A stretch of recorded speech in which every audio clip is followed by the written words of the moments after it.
Hello, kamams kadats, very good afternoon po. So, dito naman ako to show it to you my different varieties of Sansevieria. Also, teach you how to propagate, and not all. I have only two that I did propagation today or this afternoon. First, I have here my giant golden flame. So, ito po yung pabasihan pag golden flame, yung ano niya, yung stripe, gold stripe niya na yan.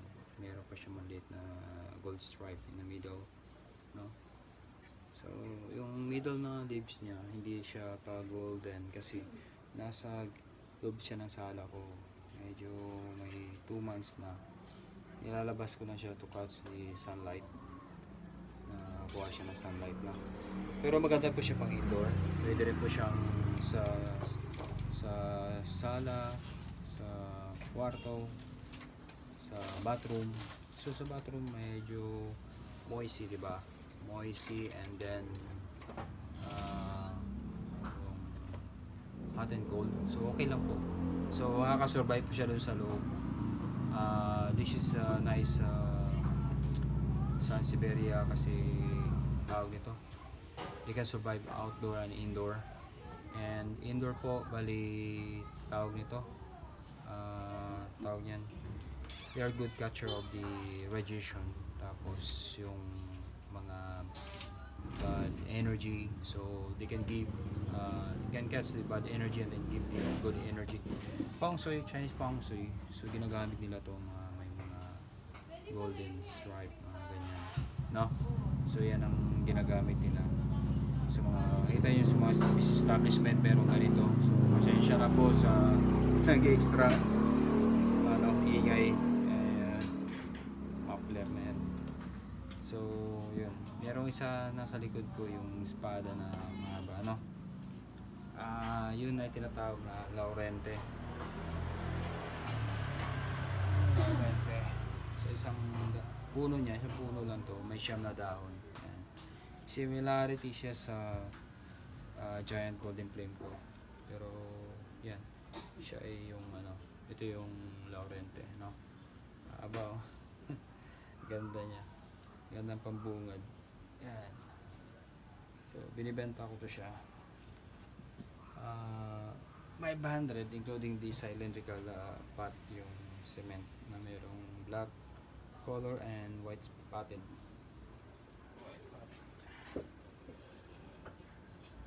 Then yung isa ko rito, ito po ay tinatawag na Masunyana. So may ibang Masunyana na variegation po. May kanina propagate ko, dalawa to. Dalawa sila kanina, propagation ko. So it's up to you kung ano yung gagamitin, yung pot, plastic, or yung yung clay pot. Mas okay yung clay pot kasi moisty siya, Pero itong mga snake plant, hindi siya nadidiligan o pwedeng ulanan sa labas, pero at least nadidrain ka agad. Kaya yung lupang gagamitin natin ay meron siyang pumice, o may mga bato-bato or pebbles. Pero pumice yun yung mga magagaan na stone na maliliit, or yung volcanic rock, pwede siya ilagay rito. So meron siyang vermicaso, yung animal manure, rice hull, organic, then may clayest. So nilagyan ko rin siya ng yung dinurog kong eggshell, and then bali tinost ko siya sa kawali na golden brown, then nirelax ko bago hinalo. Also yung na-ferment kong banana sa coconut, sa hinugas bigas. Then yung banana peel na yon, yung balat, yung ginupit-gupit ko at hinalo ko rito para din siya, fertilizer din siya. Then yung mga fungus, yun, rin yun. Then nakaka-relax ng revive ng lupa. So ito yung mother plant ko. Yan, yung mother plant na naglalay na yung old leaves niya, pero buhay pa yan. Yan. Kasi nabigyan na siya ng 2 anak. Then nakahawid siya. Ito po yung mga locally Sansevieria na mga ano, tinatawag natin na robusta. Yan, kahawid yung mga dahon yan. Ganito, no? So, hindi natin pinapansin lang mga ganito karamihan sa atin. Pero pag naipat niyo na siya, nalagay sa bahay, makita yung mga ganda ng mga snake plant o any kind of plants. So, yung isa po, yung Ceylanica, look like this po. Pero may kaibahan din na ano, magkahawid sila. Yung stripe niya, parang zebra. Okay. Then, ito po yung ano, isa kong silver laurente. Yan. Meron siyang white stripe, then silver, then yung silver laurente. Yan. So available pa ako nito, bali dalawa. Yan. Then yung isa ito yung moonshine. Yan. Pagka silver din siya, ano, may kahawid sa ano, pero wala siyang white stripe. Yan. Lahat lang siya moonshine. Nakabenta po ako nung last Sunday. Meron siya bagong suloy, so yan pa yung labangan natin ang propagation. Ganda rin sa ano po. Lahat sila yung paborito ko, ano. Then itong isa rito ay ito yung tinatawag na ano nila, maliit lang siya, malaki na sa taas na sa labas. So ito yung tinatawag na ano, na laurente o sunshine. Yan, sunshine. Silver laurente pala, silver laurente. Kasi kanina laurente, ito silver kasi meron siyang silver in the middle. Meron siyang gold stripe. Yan. Pag malaki ito, maganda rin ito siya tingnan. Yan. Okay. Ganyan yung ano niya, kulay. Baby pa to eh.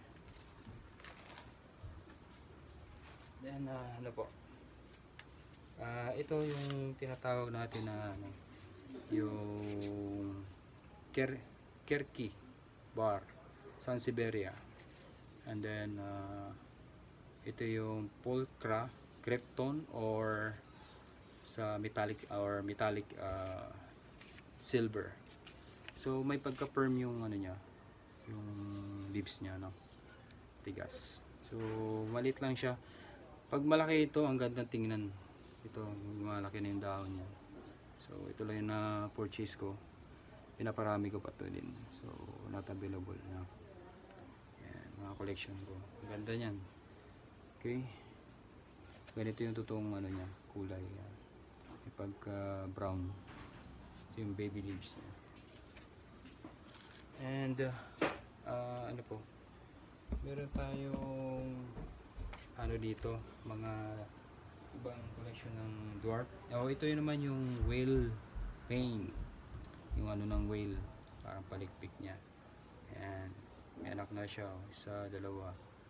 Okay, may mga giant ito dwarf lang siya, putol lang sa dulo. Ito yung ano niya, suloy niya, bubuka rin yan, parang ganito. Okay, gusto niyo ito naman ay yung moisi na kokopit. Okay, ito rin isang klase ng Sansevieria. Pa-ID na lang po, kalimutan kong pangalan, no. Yan, na-propagate ko na rin ito, yung mother nito nandiyan sa dulo. Okay. Then dwarf, ito yung ano, tinatawag na yung golden hanay. So in short, ito yung bird's nest, yung hugis niya ng mga dahon. Yan. Okay, ganda, na putol lang. Maliit pa ito nakuha ko. Then ito isa black golden black gold. Yan, black gold. Okay, black gold. Ito yung ano niya. Sinasabing black kasi napaka dark nung ano niya. Verde sa gitna, tsaka yung stripe. So yung dwarf, naparami ko pa. Also, yung pagtanim nito, huwag nyo itapon yung mga nasirang dahon niya, no. Yun dito, yung giant golden flame ko nasira nung pusa. Yung mga pusa natin, minsan yung mga gala, they try to play on the plants. So yun po, tinanim ko lang siya. So yun, survive na, meron na siyang root. So I try to show it to you yung ano niya, may roots na siya. Yan, may roots na siya yun. Okay, survive na siya. So mga pwede na i-propagate or yun na, ilipat siya, tapos magkakaanak na rin yan. Okay, so ganun lang. Or yung gugupitin natin yung mga suloy. Yan. Pero papadaling magparami, ganito po yung mga leaves, yung mga all leaves niya. Gupitin nyo lang dulo niya dito sa puno niya bago itanim, ano? So ito yung pinakagitna niya, buhay na rin yan. Ganun lang, ano, para hindi masayang. And una nilagay ko sa may arawan. Yan. So I have here also my Bacularis giant. So yan, lumalaki rin siya. Mga sulo na yan. Tatanggalin mo lahat to, tapos iriripat mo yung mga bagong tubo na yan. Tanggalin mo lahat yan, tapos ipaplant mo ulit. Kuhanin mo lang ito, medyo magmalaki-laki na sila, stable na. So pwede na siya iripat sabay-sabay, ano? Para parami ka naman.